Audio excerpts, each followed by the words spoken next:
Hey guys, ഇന്ന് ഗണേശ ചതുർത്ഥിയായിട്ട് നമുക്കൊന്ന് അമ്പലം വരെ പോയാലോ? ഈ പ്ലാനൊന്നും എൻ്റെതല്ല കേട്ടോ. ഞാൻ പൊതുവെ പ്ലാൻ ഇടാനൊക്കെ വളരെ പുറകോട്ടായിരുന്നു. എൻ്റെ ഫ്രണ്ട് ഇന്ന് രാവിലെ വിളിച്ചിട്ടാണ് എന്നോട് പറയുന്നത് പെട്ടെന്ന് റെഡിയാക്കി നമുക്കിന്ന് അമ്പലം വരെ പോകാമെന്ന്. നാട്ടിലായതുകൊണ്ട് തന്നെ കുറേ നാളായി നാട്ടിലത്തെ അമ്പലത്തിലൊക്കെ പോയിട്ട്. അപ്പം ഞാനും നല്ല എക്സൈറ്റഡ് ആയിരുന്നു. എൻ്റെ എല്ലാ കാര്യത്തിനും ഞാൻ വളരെ എക്സൈറ്റഡ് ആണ്. ആരെങ്കിലും കുറേ നാൾ കൂടിയിട്ട് കാണാൻ പോകുന്നുണ്ടെങ്കിൽ, അല്ലെങ്കിൽ എവിടെയെങ്കിലും പോവാത്ത സ്ഥലത്തോട്ട് പോകുന്നുണ്ടെങ്കിലൊക്കെ ഞാൻ വളരെ ത്രില്ഡ് ആവുന്ന ഒരാളാണ്. അതുകൊണ്ട് തന്നെ ഞാൻ അമ്പലത്തിൽ പോകുന്നെന്ന് പറഞ്ഞപ്പോൾ തന്നെ എക്സൈറ്റഡ് ആയിരുന്നു. കുറേ നാളായിട്ടാണ് അമ്പലത്തിൽ പോകുന്നത്. നാട്ടുകാർക്കെല്ലാവരും മനസ്സിലാവുമെന്ന് പോലും എനിക്കൊരു പിടുത്തമില്ലാത്ത പരിപാടിയായിരുന്നു. കോഴ്സൊക്കെ കഴിഞ്ഞു, നാട്ടിൽ വന്നു. ഇനി എന്തായാലും കുറച്ച് നാളത്തേക്ക് നാട്ടിൽ തന്നെ കാണും. ആൾ പെട്ടെന്ന് വിളിച്ചെന്നോട് പറഞ്ഞുകൊണ്ട് തന്നെ റെഡി ആവാനൊന്നും വലിയ സമയമൊന്നും ഉണ്ടായിരുന്നില്ല. ഞാൻ പെട്ടെന്ന് തട്ടിക്കൂട്ടി റെഡിയായി. ബസ്സിൻ്റെ കാര്യങ്ങളൊക്കെ ഞാൻ ചോദിച്ച് മനസ്സിലാക്കി. കുറേ നാളായി നാട്ടിലത്തെ ബസ്സിലൊക്കെ ഒന്ന് ട്രാവൽ ചെയ്തിട്ട്, അതിലും ഞാൻ ത്രില്ഡായിരുന്നു. അങ്ങനെ ഞാൻ ബസ് കയറാൻ വേണ്ടിയിട്ട് നടന്നു പോവാണ്. നാട്ടിൽ വന്നതിന് ശേഷമുള്ള എൻ്റെ ഫസ്റ്റ് ഒരു മിനി വ്ലോഗാണിത്.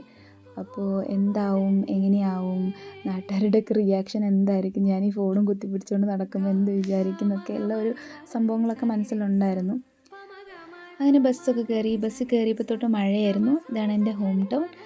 അപ്പോൾ ഈ പ്ലാനൊക്കെ ഇട്ട ഇതാണ് നമ്മളുടെ ആൾ. അപ്പോൾ ഇനി ഒരാളും കൂടി ഞാൻ ഇൻട്രൊഡ്യൂസ് ചെയ്യാം. ഇത് അമ്പലത്തിലോട്ട് പോയിക്കൊണ്ടിരിക്കുകയാണ്. അങ്ങനെ ഞങ്ങൾ അമ്പലത്തിലെത്തി. കറക്റ്റ് സമയത്താണ് എത്തിയത്. പൂജ നടന്നുകൊണ്ടിരിക്കുകയായിരുന്നു. ഇതാണ് അടുത്ത ആൾ. ഇവർ രണ്ടാളാണ് എൻ്റെ ചൈൽഡ്ഹുഡ് ഫ്രണ്ട്സ്. കുറേ നാളുകൾക്ക് ശേഷമാണ് ഞങ്ങൾ മീറ്റായത്. ഞങ്ങൾ ക്യൂവിലൊക്കെ നിന്നു. നല്ല ക്യൂ ഉണ്ടായിരുന്നു. ഞങ്ങൾക്ക് അമ്പലത്തിൽ വന്നിട്ട് ഞങ്ങൾക്ക് തന്നെ കുറേ കാര്യങ്ങൾ പറയാനുണ്ടായിരുന്നു. കുറേ നാളത്തെ വിശേഷങ്ങളൊക്കെ ഷെയർ ചെയ്യാനുണ്ടായിരുന്നു. എല്ലാവരുടെ ഫ്യൂച്ചർ പ്ലാൻ, അത് ഇത് എന്നൊക്കെ പറഞ്ഞ്. അങ്ങനെ പൂജയൊക്കെ കഴിഞ്ഞു. ഫുഡിനൊക്കെ ഞങ്ങൾ പോയി. ലൈനൊക്കെ നിന്ന് ഫുഡൊക്കെ കഴിച്ചു. കുറേ നാളുകൾക്ക് ശേഷമാണ് അമ്പലത്തിലത്തെ ഫുഡൊക്കെ കഴിച്ചത്. അതുകൊണ്ട് ഞാൻ 2 കൂട്ടം പായസമൊക്കെ മേടിച്ച് കഴിച്ചു. എനിക്ക് വളരെ ഇഷ്ടമായി. ഇതാണ് ആൽമരം. അമ്പലത്തിൻ്റെ ഫ്രണ്ടിലാണ് ഇതുള്ളത്. പിന്നെ ഞങ്ങൾ അമ്പലക്കുളത്തിലോട്ട് പോകാമെന്ന് വിചാരിച്ചു. മൊത്തം കാടൊക്കെ പിടിച്ച ഒരുമാതിരി ഇരിക്കുകയായിരുന്നു. പണ്ടത്തെ ഞങ്ങളെ മെമ്മറീസൊക്കെയാണ് ഇതിലെ ഓടി നടക്കുന്നതും കളിക്കാൻ വന്നതൊക്കെ.